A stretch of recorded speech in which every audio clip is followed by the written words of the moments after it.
Worship is the act of demonstrating devotion, respect, and affection towards God. There are various reasons why a person who believes in God may choose to worship. These reasons may include seeking good health, financial prosperity, family, social standing, career, urge to adhere to religious traditions, or in simple terms, overall wellness in current life. The objective also stretches into the destination after death. Many religions have heaven or avoidance of hell as the final destination. When it comes to Hinduism, the four Purusharthas or objectives influence the here and hereafter. In every invocation, Hindus look for Dharma, Artha, Kama, Moksha as the outcome. Righteous means to satisfy legitimate desires leading to salvation.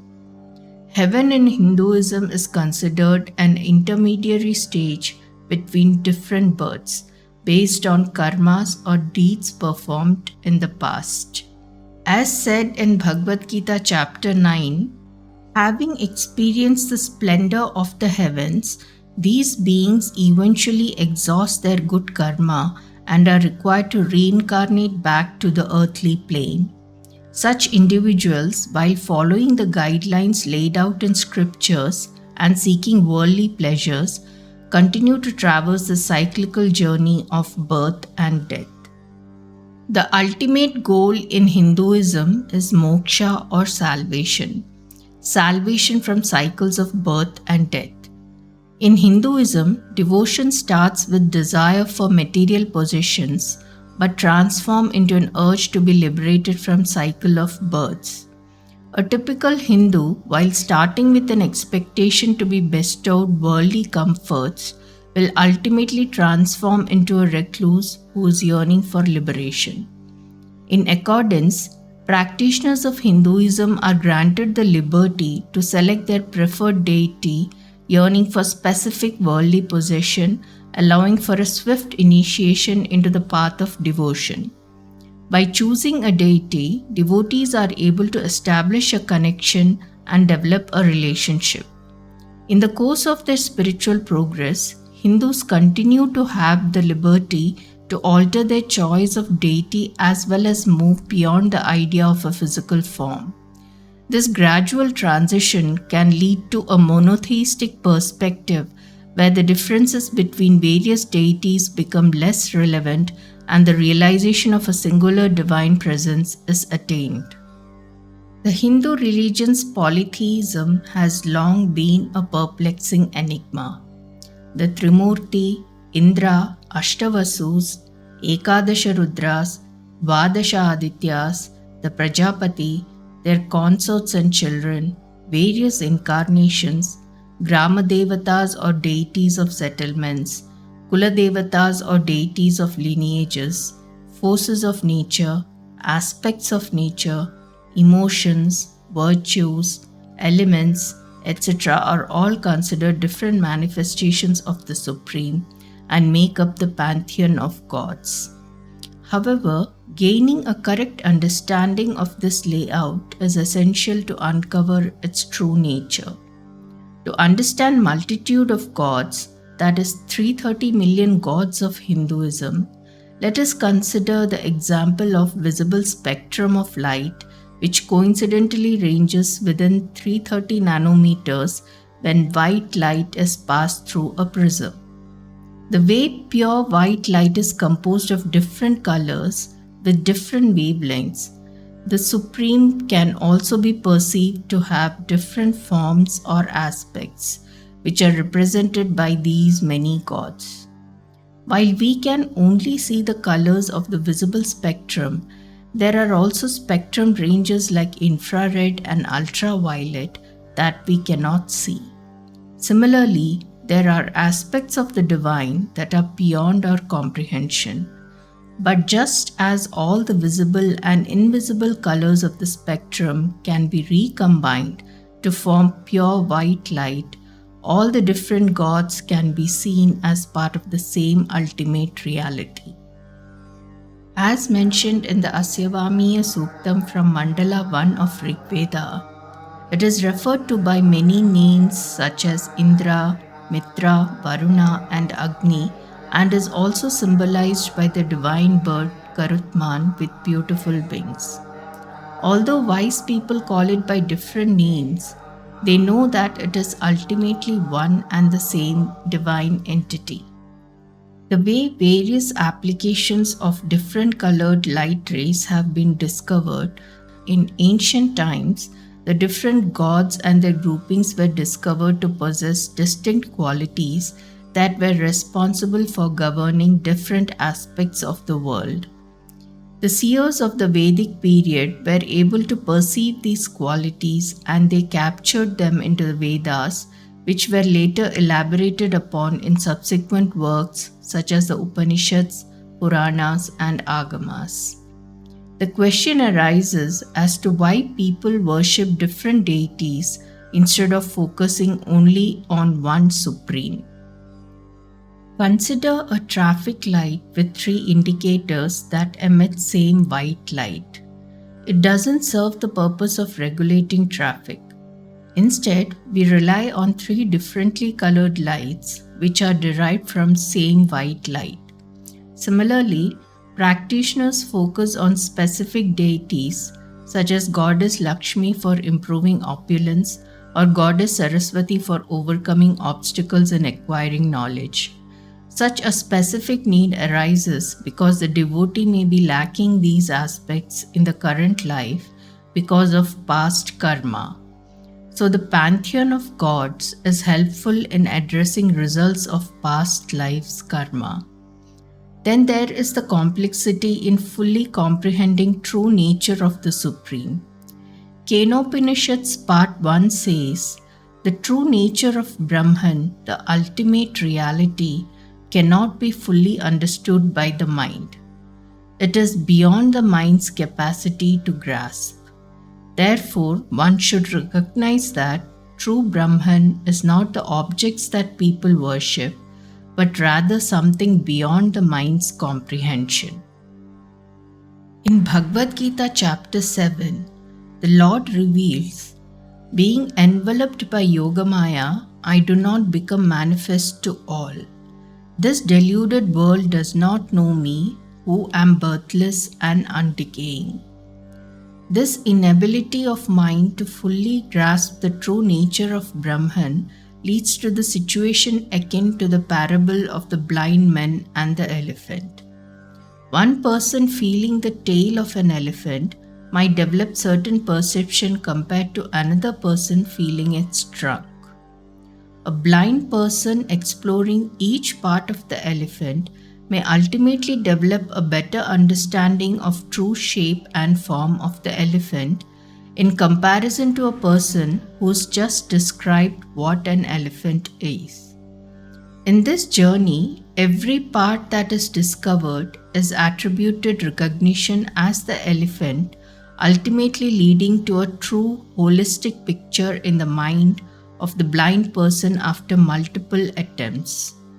Similarly, the incomprehensible Supreme is gradually understood by a sadhaka or practitioner through devotion towards multitude of gods over a span of multiple births. Rare is the great soul who, after numerous lifetimes of spiritual practice, acknowledges me as the ultimate reality and surrenders to me, recognizing that I am all-encompassing.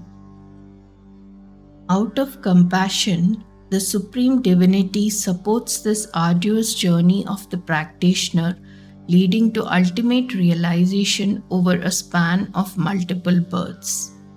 The Lord said in Bhagavad Gita chapter 4, "According to the manner in which a devotee approaches me, I favor them in that very manner. Human beings follow my path in every way." One analogy to consider for better understanding is that of the relationship between a child and the parents. In the early stages, the child may only recognize and look forward to their parents' abilities to provide them simple pleasures, whereas as they mature, they start to comprehend their parents' potential to achieve more significant things, such as making their dream of higher education a reality. The parent lovingly recognizes the different levels of their child's wants and needs and does not dismiss the simple desires that may be below their own true potential. Instead, they create a nurturing environment for the child to thrive, with affection and tenderness, allowing them to develop and grow at their own pace. As revealed in the verses 21 and 22 of Bhagavad Gita's chapter 7, whatever embodiment a devotee strives faithfully to worship, it is the Supreme who makes their devotion unflinching. Absorbed in that devotion, intent on the worship of that embodiment, the devotee thus gains the fruits of their longings. Yet those fulfillments are verily granted by the Supreme alone. The Sanatana Dharma or Hinduism provides a template for leading a holistic life called Ashrama Dharma. This system is composed of 4 stages: Brahmacharya, Grihastha, Vanaprastha, and Sannyas Ashrama. Each stage outlines the expectations and code of conduct for a person's life, from the expectations of a bachelor student to the responsibility of a married person to the detachment from material life and working towards moksha. It is implicit in this model that full participation and experience of life is the key to a healthy and well-functioning society, rather than expecting everyone to renounce worldly affairs early on. During each stage of life, different manifestations of the Supreme are worshipped to successfully complete that stage. For example, a brahmachari may concentrate their devotion towards Goddess Saraswati or Lord Hayagriva or Lord Dakshinamurti. As a householder, a married person may shift their focus to procuring worldly pleasures for themselves and their family, and may concentrate their devotion towards Goddess Lakshmi, Goddess Gauri, Lord Vishnu, Lord Shiva, or any of the manifestations for desired outcomes. As a person enters the Vanaprastha stage, their focus will gradually shift towards Lord Shiva or Lord Vishnu in search of wisdom. And finally, during the sannyasa stage, the focus will shift from saguna, manifest forms of the Supreme, to the nirguna, unmanifest aspect of the divine. It is worth noting that the godly manifestations worshipped during each stage may vary from person to person or family to family. These are not specifically prescribed, and what was just mentioned is for illustration purposes. A sadhaka or spiritual practitioner can successfully navigate the journey of life by devoting themselves to any one form of the Supreme they choose for whole life as well. This is not only possible but also widely practiced.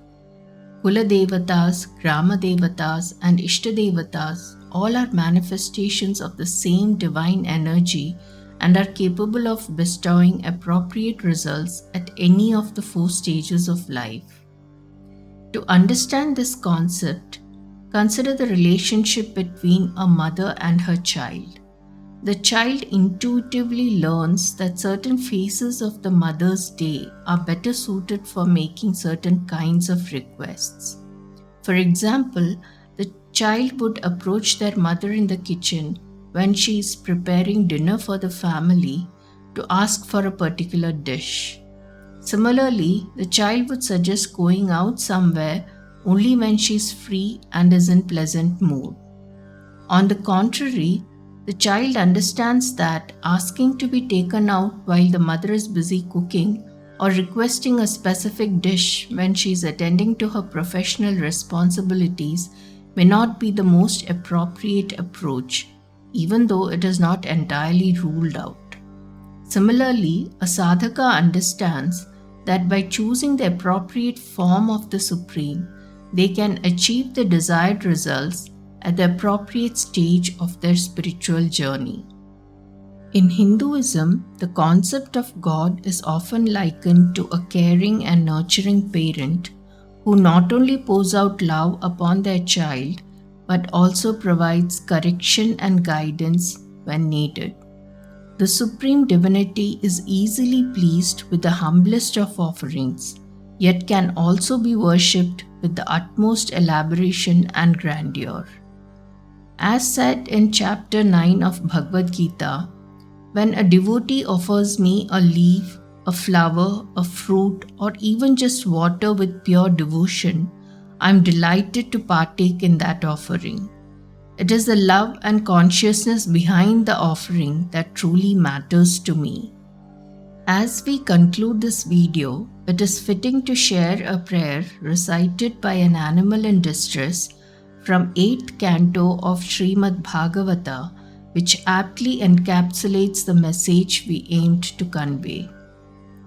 The Supreme Divinity transcends material birth, activities, name, form, qualities, and falls.